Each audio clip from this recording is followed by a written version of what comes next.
नमस्कार दोस्तों, इस वीडियो में हम बीए थर्ड सेमेस्टर राजनीति शास्त्र विषय के यूनिट फर्स्ट के कुछ महत्वपूर्ण बहुविकल्पीय प्रश्नों पर प्रकाश डालेंगे। आप यह वीडियो पूरा अवश्य देखें। चलिए शुरू करते हैं। यूनिट फर्स्ट आपका process of democratisation in post colonial India, dimensions of democracy, social, economic and political, यह आपका यूनिट फर्स्ट है, जिसके अंतर्गत कुछ बहुविकल्पीय प्रश्न मैंने यहाँ पर छाटे हुए हैं। आगामी परीक्षा में यह प्रश्न आपके लिए लाभदायक साबित हो सकते हैं। प्रश्न संख्या 1, उत्तर औपनिवेशिक भारत का आशय क्या है? तो उत्तर औपनिवेशिक भारत का आशय यहाँ पर स्वतंत्र भारत से है, यानी कि 1947 के बाद के भारत से है। प्रश्न संख्या 2, भारतीय संविधान सभा का गठन किसकी संस्तुतियों के आधार पर हुआ था? तो भारतीय संविधान सभा का गठन मंत्रिमंडल मिशन या जिसे कैबिनेट मिशन भी कहा जाता है की संस्तुतियों के आधार पर हुआ था। प्रश्न संख्या 3, भारतीय संविधान निर्मात्री सभा की प्रथम बैठक किस दिनांक को हुई थी? तो भारतीय संविधान निर्मात्री सभा की प्रथम बैठक 9 दिसंबर 1946 को हुई थी। प्रश्न संख्या 4, संविधान सभा के अस्थायी अध्यक्ष कौन थे? तो भारतीय संविधान सभा के अस्थायी अध्यक्ष डॉक्टर सच्चिदानंद सिन्हा जी थे। प्रश्न संख्या 5, पंडित जवाहरलाल नेहरू जी द्वारा उद्देश्य प्रस्ताव कब प्रस्तुत किया गया? तो यह 13 दिसंबर 1946 को प्रस्तुत किया गया था। प्रश्न संख्या 6, संविधान सभा के स्थायी अध्यक्ष कौन थे? तो हमारे भारत के प्रथम प्रधानमंत्री डॉक्टर राजेंद्र प्रसाद जी संविधान सभा के स्थायी अध्यक्ष थे। प्रश्न संख्या 7, भारतीय संविधान निर्मात्री सभा को संविधान निर्माण में कितना समय लगा? तो यह 2 वर्ष 11 माह और 18 दिन का समय भारतीय संविधान निर्मात्री सभा को संविधान का निर्माण करने में लगा। प्रश्न संख्या 8, संविधान सभा में कुल कितने अधिवेशन हुए थे? तो संविधान सभा के अंतर्गत कुल 12 अधिवेशन हुए थे। प्रश्न संख्या 9, संविधान सभा के प्रथम स्थायी उपाध्यक्ष कौन थे? तो H.C. मुखर्जी संविधान सभा के प्रथम स्थायी उपाध्यक्ष थे। प्रश्न संख्या 10, संविधान सभा के द्वारा संविधान को कब स्वीकृत किया गया? तो संविधान सभा द्वारा नवंबर 1949 को स्वीकृत किया गया और इस दौरान कुल 16 अनुच्छेदों को लागू किया गया था और संविधान पूर्ण रूप से 26 जनवरी 1950 को लागू हुआ था। प्रश्न संख्या 11, किसने कहा था कि संविधान सभा कांग्रेस थी और कांग्रेस भारत? तो यह ऑस्टिन का कथन है। प्रश्न संख्या 12, संविधान निर्मात्री सभा में कुल कितनी महिला सदस्याएं थीं? तो यह कुल 15 महिला सदस्याएं थीं। प्रश्न संख्या 13, संविधान सभा की प्रारूप समिति के अध्यक्ष कौन थे? तो डॉक्टर भीमराव अंबेडकर जी संविधान सभा की प्रारूप समिति के अध्यक्ष थे। प्रश्न संख्या 14, कौन सी रियासतें भारतीय संघ में शामिल नहीं होना चाहती थी? तो कश्मीर, जूनागढ़ व हैदराबाद रियासतें भारतीय संघ में शामिल नहीं होना चाहती थी। कश्मीर को विलय पत्र द्वारा, जूनागढ़ को जनमत संग्रह द्वारा एवं हैदराबाद को पुलिस कार्रवाई द्वारा, जिसको ऑपरेशन पोलो भी कहा जाता है, भारत में शामिल किया गया।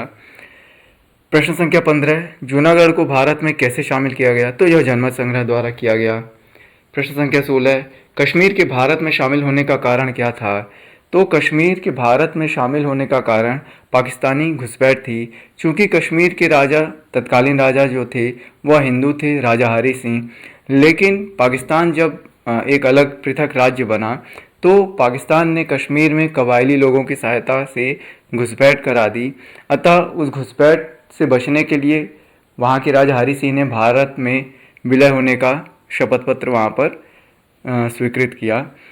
प्रश्न संख्या 17, कश्मीर का विलय भारत में किस प्रकार हुआ? तो विलय पत्र द्वारा कश्मीर का विलय भारत में हुआ।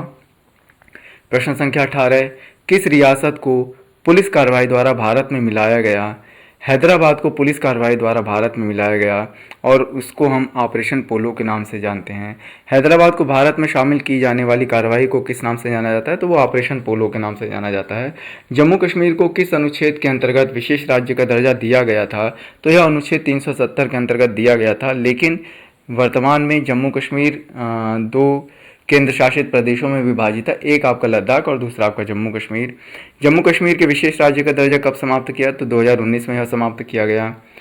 प्रश्न संख्या 22, गोवा को भारत में कब मिलाया गया? तो गोवा को भारत में सन 1961 में मिलाया गया। ऐसा कहा जाता है कि भारत में सर्वप्रथम पुर्तगाली आए थे और सबसे बाद में पुर्तगाली गए, तो 1961 तक पुर्तगालियों का शासन गोवा पर था। प्रश्न संख्या 23, वर्तमान 2023 में भारतीय संघ में कितने राज्य हैं? तो वर्तमान 23 और 24 में भी भारतीय संघ में कुल 28 राज्य हैं। इसी प्रकार से प्रश्न संख्या 24, वर्तमान अर्थात 2023 में भारत में कितने केंद्र शासित प्रदेश हैं? तो 2023-2024 भारत में कुल 8 केंद्र शासित प्रदेश हैं। प्रश्न संख्या 25, भारतीय संविधान में मूल रूप से कितने अनुच्छेद थे? तो भारतीय संविधान में मूल रूप से कुल 395 अनुच्छेद एवं 8 अनुसूचियां तथा 22 भाग थे। वर्तमान में 2023 में भारतीय संविधान में कुल कितने अनुच्छेद हैं? तो वर्तमान में भारतीय संविधान में आप देखेंगे तो अनुच्छेदों की संख्या लगभग 465 तक पहुंच गई है और इसके साथ ही अनुसूचियों की संख्या 12 और 25 भाग यहाँ पर हो गए हैं। प्रश्न संख्या 27, भारत में आर्थिक विकास को रफ्तार प्रदान करने हेतु योजना आयोग का गठन कब किया गया? तो यह सन 1950 में किया गया था। योजना आयोग को वर्तमान में किस नाम से जाना जाता है? तो योजना आयोग का नाम 1 जनवरी 2015 को बदलकर या योजना आयोग के स्थान पे हम कहें तो नीति आयोग का आरंभ किया गया। प्रश्न संख्या 29, नीति आयोग का गठन कब हुआ? तो यह 1 जनवरी 2015 को हुआ था। प्रश्न संख्या 30, योजना आयोग नीति आयोग का अध्यक्ष कौन होता है? तो भारत के प्रधानमंत्री इसके अध्यक्ष होते हैं। प्रश्न संख्या 31, पंचवर्षीय योजनाओं का आरंभ भारत में कब से हुआ? तो यह 1951 से होता है, जबकि प्रथम पंचवर्षीय योजना लाई जाती है जो कि हैरोल्ड डोमर मॉडल पर आधारित थी। प्रश्न संख्या 32, गरीबी हटाओ का नारा किस पंचवर्षीय योजना से संबंधित है? तो गरीबी हटाओ का नारा 5वीं पंचवर्षीय योजना से संबंधित है। प्रश्न संख्या 33, भारत में पंचवर्षीय योजना की अवधारणा किस देश से ली गई? तो भारत में पंचवर्षीय योजना की अवधारणा रूस से ली गई है। प्रश्न संख्या 36, वर्तमान अर्थात 2023-2024 तक कितनी पंचवर्षीय योजनाएं लागू की गई हैं? तो वर्तमान तक 12 पंचवर्षीय योजनाएं लागू की हैं। जो 12वीं पंचवर्षीय योजना थी वो आपके 2012 से 2017 तक थी, उसके बाद से पंचवर्षीय योजना नहीं बनाई गई हैं। प्रश्न संख्या 37, प्रथम पंचवर्षीय योजना 1951 से 1956 किस मॉडल पर आधारित थी? तो यह हैरोल्ड डोमर मॉडल पर आधारित थी।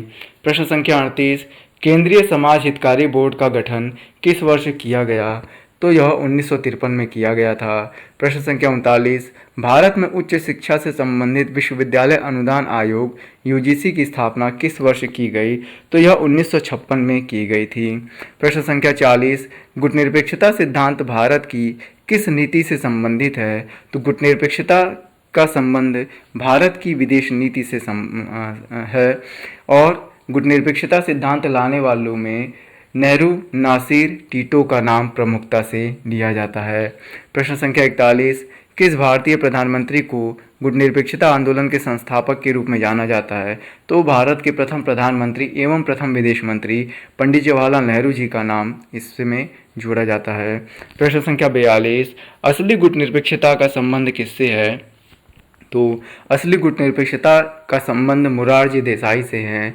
जैसा कि आप लोग जानते हैं, मोरारजी देसाई भारत में प्रथम गैर कांग्रेसी प्रधानमंत्री थे और इनके कार्यकाल से यानी कि 1977 से पूर्व इंदिरा जी की सरकार थी और उस दौरान इनका मानना था कि भारत की जो विदेश नीति है वह रूस के तरफ अधिक झुक गई है, इसीलिए ये असली गुटनिरपेक्षता का जो है कि सिद्धांत ले आते हैं। प्रश्न संख्या 43, व्यवस्था परस्पर अंतःक्रियारत तत्वों का समूह है, यह किसने कहा है? तो यह लुडविन वान बर्टलेन्फिन ने व्यवस्था की परिभाषा करते हुए कहा है, हालांकि यह एक प्राणी वैज्ञानिक थे। प्रश्न संख्या 44, किसने राजनीति को मूल्यों के आधिकारिक आवंटन के रूप में परिभाषित किया है? तो डेविड ने राजनीति को मूल्यों का आधिकारिक आवंटन कहा है। प्रश्न संख्या 45, भारत में संसदीय शासन व्यवस्था किस देश से ली गई है? तो भारत में संसदीय शासन व्यवस्था ब्रिटेन से ली गई है। प्रश्न संख्या 46, वर्तमान में कुल कितने राज्य हैं? तो वर्तमान में कुल 28 राज्य भारत में हैं। प्रश्न संख्या 47, भारत में कुल कितने केंद्र शासित प्रदेश हैं? तो भारत में कुल 8 केंद्र शासित प्रदेश हैं। प्रश्न संख्या 48, किसने कहा कि दूसरे महायुद्ध के बाद की सबसे आश्चर्यजनक घटना भारत में लोकतंत्र का कायम रहना है? तो यह डॉक्टर रोस्टोव के द्वारा कहा गया था। प्रश्न संख्या 49, the Indian constitution corner stone of a nation, यह किसकी रचना है? तो यह रचना ग्रेनविल ऑस्टिन जी की है। मुझे उम्मीद है कि यह प्रश्न जो कि मेरे द्वारा बनाए गए हैं आगामी परीक्षा में आपके लिए सहायक होंगे। यह प्रथम यूनिट से संबंधित है। आपके इस प्रश्न पत्र में कुल 8 यूनिट हैं, उनसे संबंधित प्रश्नों का संकलन करके भी मैं वीडियो यहाँ पर प्रस्तुत करूँगा। कृपया इस चैनल को सब्सक्राइब करें तथा इस प्रकार के अन्य शैक्षणिक वीडियो मेरे चैनल पे देखें। धन्यवाद।